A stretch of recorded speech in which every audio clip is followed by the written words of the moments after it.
بسم الله الرحمن الرحيم وما أرسلناك إلا رحمة للعالمين صدق الله العظيم إن الله وملائكته يصلون على النبي يا أيها الذين آمنوا صلوا عليه وسلموا تسليما.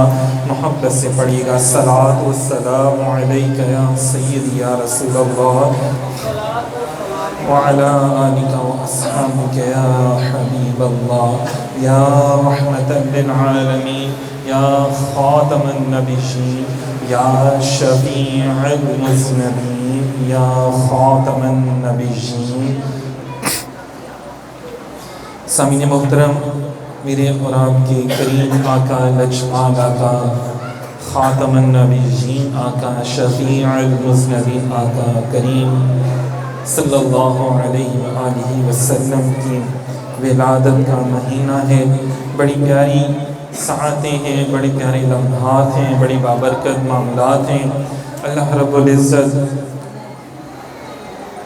نے اس دنیا پر بہت بہت کرم فرمایا. سامعین محترم، ایک دور تھا جب آسمان فخر کرتا تھا. آسمان فخر کرتا تھا کہ میں آسمان ہوں، میرے اوپر نوری مخلوق کا قیام ہے اور فرشتے ہیں، اعلیٰ علیین ہیں جو ہر لمحہ اپنے رب کی عبادت کرتے رہتے ہیں. تو بڑا فخر کیا کرتا تھا آسمان.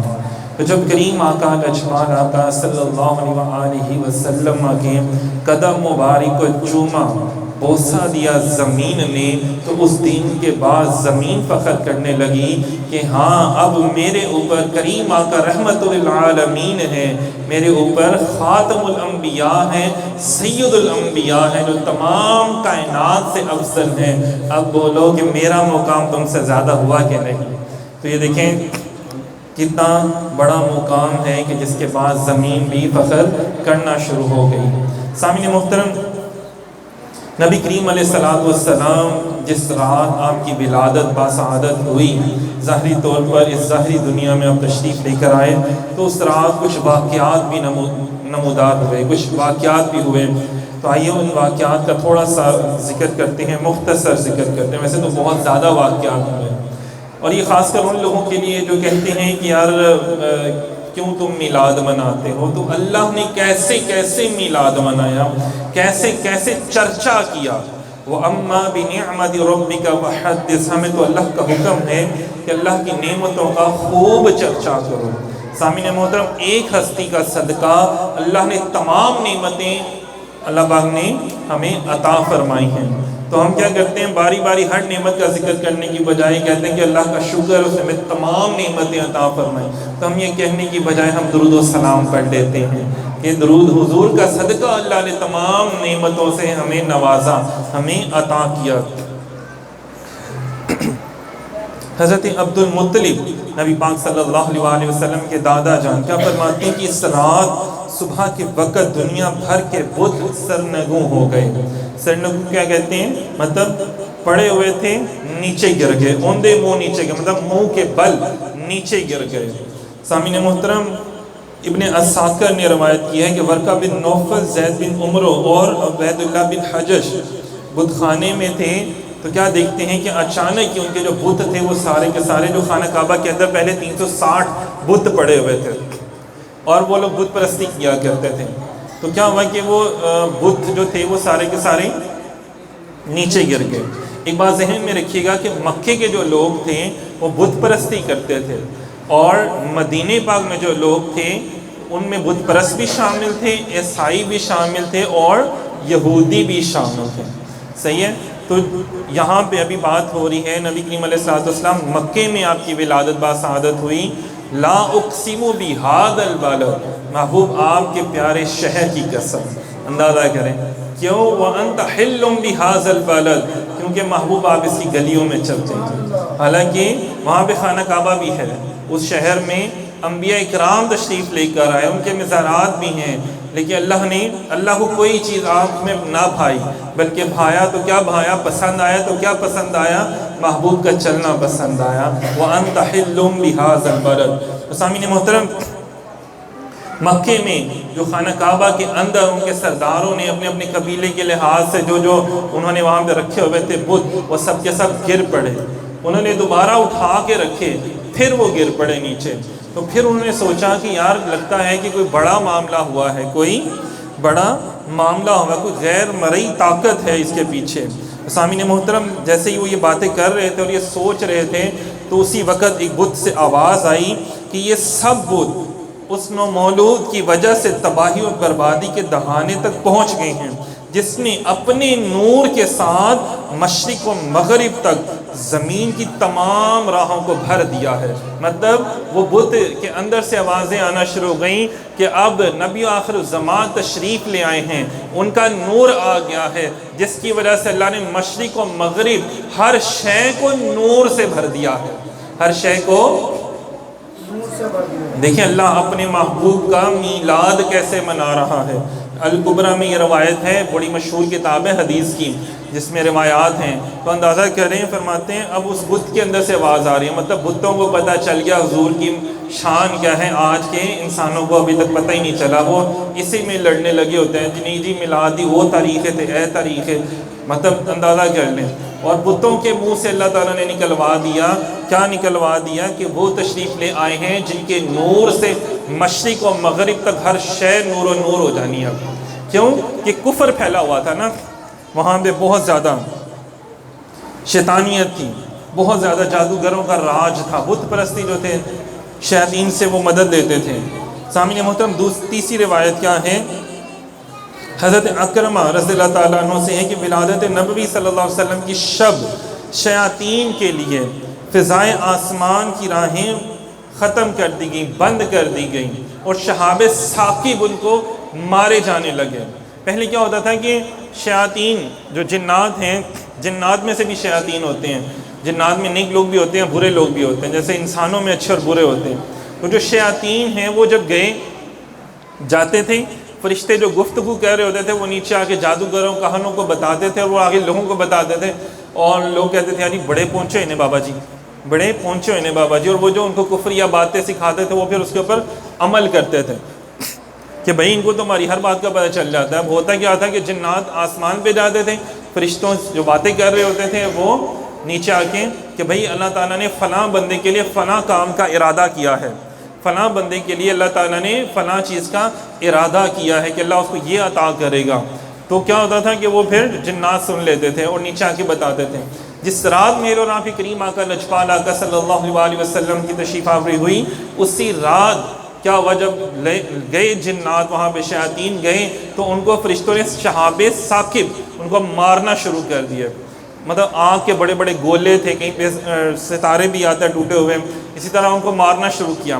تو وہ نیچے آئے، اپنے بڑے ابا جی کے پاس چلے گئے نا، مطلب جو ان کا بڑا ابا تھا شیاطین کا ابلیس سے تھا، اس کے پاس گئے. انہوں نے کہا جناب پتہ نہیں کیا ہو گیا، آج کی رات ہم جانا ہی جاتے تھے تو کوئی مسئلہ نہیں ہوتا تھا، تو آج کی رات جب گئے ہیں تو ہمیں شہاب ثاقب جو ہیں وہ مارنا شروع کر دیا انہوں نے، تو ہم کیا کریں، کیا وجہ ہوئی ہے؟ تو اس نے کہا کہ ہاں یہ وہی رات ہے جس رات اللہ کے آخری نبی نے تشریف لانا تھا. اس کا مطلب ہے کہ وہ تشریف لے آئے ہیں، ظاہری دنیا میں تشریف لے آئے ہیں، تو اس لیے اللہ تبارک و تعالیٰ نے شیاطین کے لیے آسمانوں کے رستے بند کر دیے ہیں، شیاطین کے لیے آسمانوں کے رستے بند کر دیے ہیں. سامعین محترم ذرا غور کریں. اور اس کے بعد میرے اور آپ کے لجپال آقا شب معراج تشریف لے کر گئے، کہاں سے کہاں، سدرۃ المنتہا، اور پھر کہاں سے کہاں تشریف لے کر گئے. اور آپ کے صدقے سے آپ کی امت کے کتنے اولیاء ہیں جو ماشاءاللہ سے پرواز کرتے ہیں. سامعین محترم، ابلیس نے کہا کہ میں بھی جاتا ہوں. جب وہ شرارت کی نیت سے حضور علیہ السلام کی طرف بڑھا تو جبرائیل امین نے اسے ایک زوردار ٹھوکر لگائی اور وہ عدل میں مطلب بہت زیادہ زمین کی گہرائیوں میں جا کے گر پڑا اور وہ حضور علیہ السلام تک نہ پہنچ سکا. اچھا آپ دیکھیں ذرا غور کریں کہ اللہ پاک نے اپنے میلاد کے لیے سب سے پہلے تو بتوں کو نیچے گرایا، کفر تھا نا، کفر کو توڑا. پھر دوسرا کہ لوگوں کو، پھر دوسرا کیا تھا کہ جو جادوگر تھے ان کے اثرات کو توڑا، جادو کے اثرات جو لوگوں کے ذہنوں کو بند کیا ہوا تھا. معلوم ہوا کہ جہاں پہ شیاطین ہوتے ہیں وہاں پہ پھر حضور کا خیال نہیں آتا. اس کا مطلب ہے اگر حضور کا خیال نہیں آ رہا تو وہاں پہ شیاطین والا معاملہ ہے، اور اگر حضور کا خیال آ رہا ہے تو اس کا مطلب ہے کہ اللہ نے اس کے اوپر کرم کر دیا ہے۔ پھر اس رات جو دنیا دار بادشاہوں کا حشر ہوا وہ بھی اسی انقلاب کے سلسلے کی کڑی ہے۔ آپ کو بتاتا چلوں کہ آل ساسان 3164 سال سے 3164 سالوں سے فارس میں حکمران تھے، مطلب ایک بادشاہ اس کی آل در آل در آل در آل، مطلب کتنی ان کی جو تھا نا ایک چلتا 3000 سالوں سے وہ ملک فارس، مطلب آج اس کو ایران کہا جاتا ہے، تو وہاں پہ حکمرانی کرتے چلے آ رہے تھے اور جس کی وجہ سے ان کے اندر غرور اور تکبر بہت زیادہ بڑھ چکا ہوا تھا۔